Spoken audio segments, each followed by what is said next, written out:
Olá, muito bem-vindo a mais um vídeo e hoje eu venho trazer aqui para vocês esse livro aqui do Victor Hugo que se chama O Homem que Ri. Então nesse vídeo eu vou estar colocando tudo que eu extraí desse livro, todas as curiosidades, todas as dificuldades que eu tive de leitura, todas as formas de filosofia que esse livro aqui repassa, e eu já vou adiantando para vocês que é um livro excelente demais.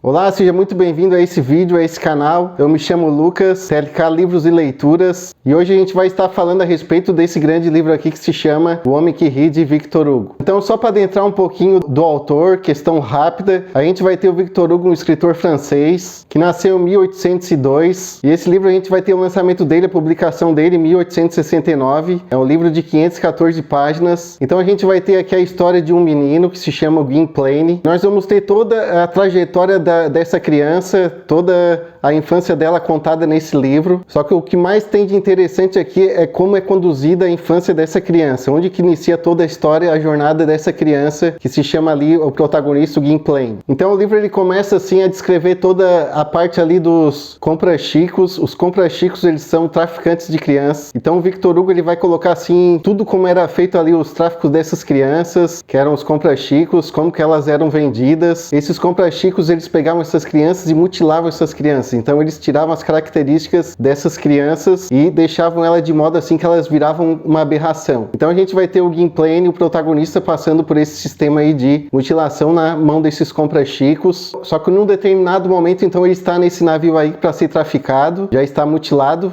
vamos dizer assim. Só que esse navio aí, do nada, ele deixa essa criança para trás e segue seu rumo. E essa criança aí, que é o Gwynplaine, fica numa situação ali onde que o navio ele sai fora ali do cais e ele fica à noite ali tendo que caminhar sozinho, não tem mais ninguém. E ele tem uma nevasca assim absurda ali para estar vencendo de modo a pé, então já fica a vida dele assim por um fio naquela jornada ali que ele vai fazer de chegar ali onde estava o navio que deixou ele, até ele chegar na cidade onde que ele estava em busca ali de um local para sobreviver. Só que nessa ida aí que ele é deixado então no cais ali por esse navio, que ele se vê desesperado, uma criança, ele começa então a adentrar ali uma mata fechada e começa a passar todas as coisas terríveis ali do gelo, fome e tudo isso que vai acontecendo com ele. E nesse trajeto ele vê uma mulher, e essa mulher, então, ele começa a escutar um choro, alguma coisa assim, de uma criança, e quando ele chega lá, então, tem a mãe com seu filho no colo ali, bem junto ao seu corpo, e o Gwynplaine, então, ele vê essa criança e essa mulher, e o Gwynplaine já pensa que está os dois mortos ali, porque estão cobertos praticamente de gelo, só que a criança, no entanto, está viva. Então, aí ele pega essa criança e vai seguir a jornada com essa criança, passando todo aquele trajeto ali da nevasca até chegar na cidade. E o que acontece, então, quando ele chega na cidade? Ele chega lá na cidade desesperado, ele começa a bater as portas do pessoal. Todo esse trajeto ali já vai demorar muito, o Victor Hugo vai estar escrevendo muitos detalhes de tudo que acontece. Só que aí quando ele chega na cidade, ele começa a bater porta em porta e ninguém atende ele, todo mundo tem medo. Nesse meio tempo então que ninguém atende ele, ele dá de cara lá com uma carroça, e essa carroça lá tem um morador lá dentro. E quando ele chega lá, ele então dá de cara com esse morador que é o Ursus, o nome dele, e esse Ursus ele vive com um lobo. Ele é daquelas pessoas assim que ele é uma espécie de curandeiro, ele fica pegando essa carroça, indo de local a local, tentando ganhar seu dinheiro naquela forma ali como dá, de forma muito humilde, vamos dizer assim, miserável. Ele vive aquela vida ali, o urso, naquela carroça, e consegue ganhar o mínimo do mínimo para estar sobrevivendo. Só que aí quando o Gwynplaine bate na porta dele, então ele não tem como dizer não, e ele acaba assumindo então o Gwynplaine ali para estar cuidando dele, e está cuidando também nessa criança que o Gwynplaine está carregando ali. E o interessante também é que aquela criança ali que o Gwynplaine está carregando é cega. Então o gelo ali, aquela situação toda ali, deixou a criança cega, e nós vamos ter também esse personagem aí dessa criança crescendo de modo cega, que é uma menina, e o Gwynplaine vivendo então com o Ursus e com esse lobo nessa carroça. Então o Victor Hugo ele vai colocar no início do livro tudo que o Ursus vive ali, como que ele vive naquela carroça, como que ele descobriu o lobo ali para andar junto com ele. Eu acho que por isso que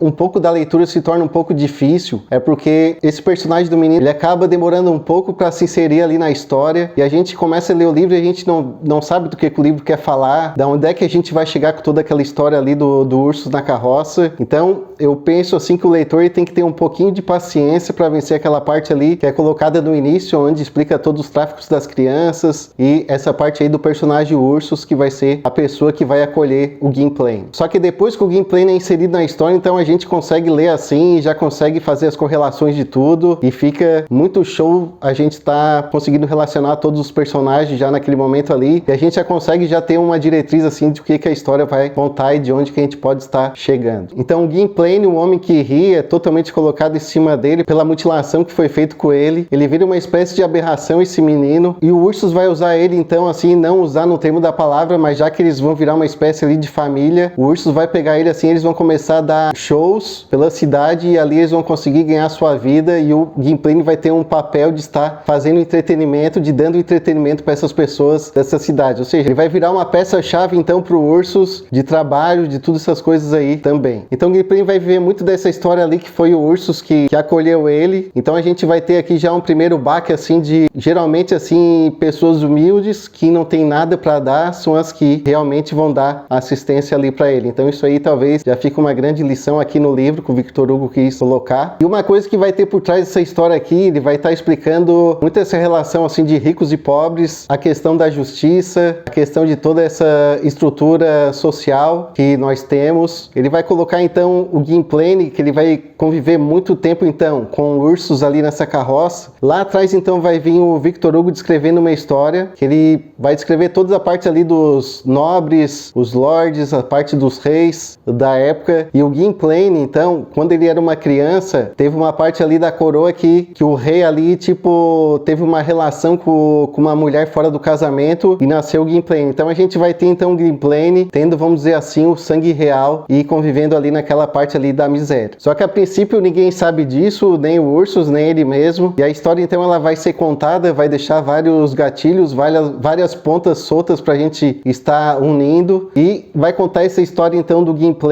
que ele tem esse sangue real ali, ele faz parte ali dos nobres, mas aí porém até ele chegar a ser descoberto como um lord e ele aceitar isso de certa forma, a história vai ser contada assim de uma maestria fenomenal. Então a gente vai ter o Victor Hugo assim descrevendo uma história fantástica de personagens que são miseráveis. Ele vai estar colocando então a evolução desses personagens, de todas essas dificuldades que eles vão passar, de toda a indignação que eles vão ter assim de não ter o mínimo de estar sobrevivendo, as injustiças que eles vão ter nos decorreres de várias situações que vão ser colocadas. E o Victor Hugo assim, uma coisa que ele, eu não digo assim que ele colocou demais, mas ele descreve as características assim de forma muito peculiar e detalhista. Então assim, ó, quando está falando das nevascas, ele vai detalhar todas as nevascas, daqui a pouco de onde se inicia, a parte do vento, a parte das temperaturas. Quando a gente vai estar colocando ali numa parte da navegação daquele navio ali que deixa o menino ali, essa embarcação vai se perder no mar adentro e vai descrever todas as rotas marítimas, a parte ali de orientação. Então assim, ele descreve um detalhe até acima do que daqui a pouco poderia ser necessário para o livro. Então o leitor, eu acho que eu mesmo tive essa dificuldade também, porque esses detalhes não servem para a gente estar decorando tudo, para a gente saber tudo, mas eu acredito que dá uma imersão boa no livro, de a gente estar lendo esses fatos,